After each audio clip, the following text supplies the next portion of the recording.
financial crises and addressing the plight of global hunger in the poorest economies substantially raises the bar. Equally preventing and mitigating spillover conflicts from border disputes and ethnic tensions, controlling and rolling back nuclear proliferation, and addressing a range of urgent human security challenges cannot be ignored or wished away. Asia can only benefit from the international system if and only if Asia gives back what is received from the international community.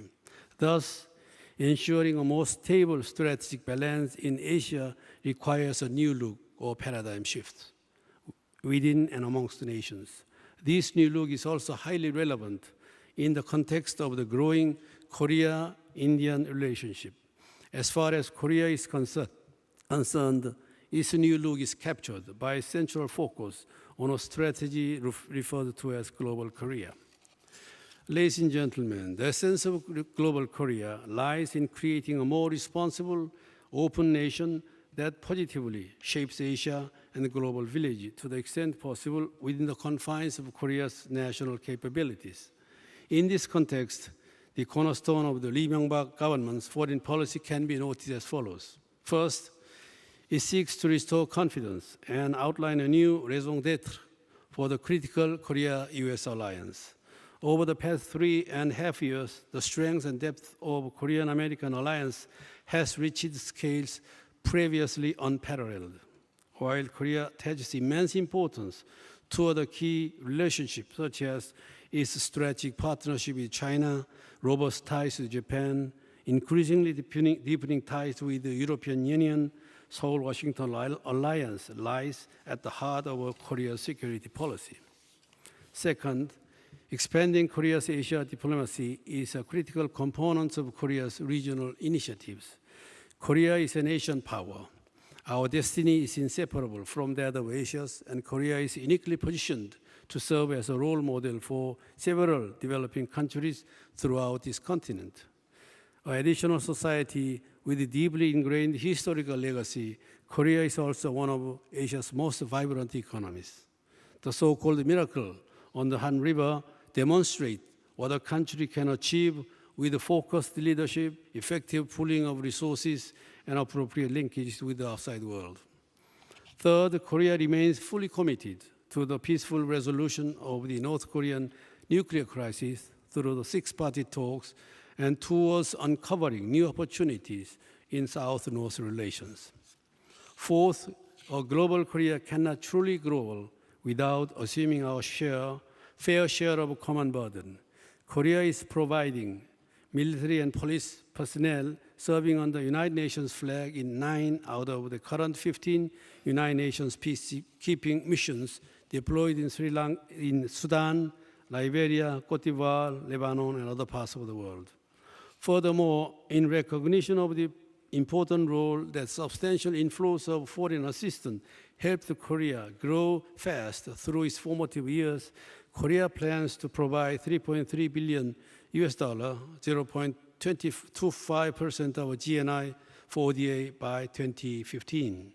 Korea has already joined the OECD's DAC, Development Assistance Committee, in 2009 as the first aid recipient country that has transformed itself into a full-fledged donor nation.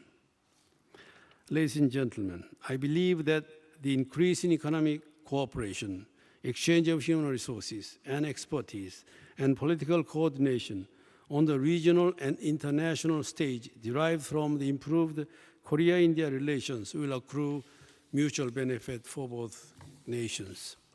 The major turning point that resulted in a new relationship between Korea and India occurred in the early 1990s. Owing to India's economic reforms, the growth of Korea's economic forays beyond its traditional market in the United States and Europe, and incrementally linked strategic interests such as the two states' mutual concern over the growing military relationship between Pakistan and North Korea. In other words, both Korea and India began to converge on the basis of their respective globalization strategies and new opportunities tendered by the end of the Cold War. This convergence can be outlined in the four key intersecting interests of both nations. One, an economic blue ocean of still untapped potential between Korea and India. 2, mutual lessons and strategies in coping with the nuclear-armed states in Pakistan and North Korea. 3, great attention to maritime security as evinced by the growing importance of the Indian Ocean to the long-term prosperity of East Asia. And 4, the ability to forging winning coalition on selective global issues given their respective roles as Asia's 3rd and 4th largest economies. The potential for a significantly upgraded bilateral relationship can be reinforced by the fact that there are no negative historical legacies between Korea and India. Ladies and gentlemen, given that Korea's economic relations with India only began to take off from the 1990s, it should not come as too big a surprise that compared to $188 billion trade between Korea and China in 2010, Korea-India trade was relatively modest at $17 billion. In March 2010, Korea-India signed the Comprehensive Economic Partnership Agreement, CEPA, which took effect in January this year. This was Seoul's first de facto FTA with the BRICS nation and also India's first with an OECD economy. During his state visit to India in January 2010, President Lee Myung-bak and Prime Minister Dr Han Seung Soo agreed to elevate the bilateral relationship to a strategic partnership and pledged to work closely for India's accelerated modernization and globalization plans. Korea is India's 10th largest trading partner.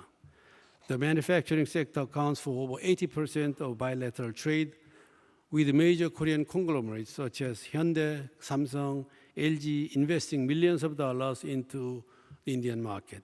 Korean electronic appliances and automobiles possess the largest and second largest market share in India, respectively. Between 2006 and 2010, around 300 new Korean companies entered the Indian market, taking the total figure to upwards of 500. Korean FDI into India registered a sharp increase amounting to a total of $2 billion by 2010, of which over 80% was invested in manufacturing sector. In January this year, POSCO announced that it had resolved a key stumbling block in pushing through a $12 billion investment scheme in the state of Orissa, which will represent India's single largest FTA project to date. Moving beyond the economy, direct security interests between India and Korea remains limited given the sharply contrasting security environment in South Asia and Northeast Asia. Ladies and gentlemen, given that the two economies are able to provide mutually advantageous services, the major goal should be to ensure that Korean-Indian economic partnership continues to tap into the economic blue ocean. But if the relationship is to really prosper, Seoul and New Delhi must begin to recognize each other more than just new markets. They must perceive each other as viable strategic partners in the cultivation and shaping of a more responsive, democratic, and globalized Asia. I strongly believe that the burgeoning Korean relationship and partnership with India will result in win-win dividends for those two countries and also rapidly globalizing civilizations. The changing US-India relationship will, in due course, impact on the future of Korea's relationship with other nations in South Asia in a very positive way. Thank you for your attention.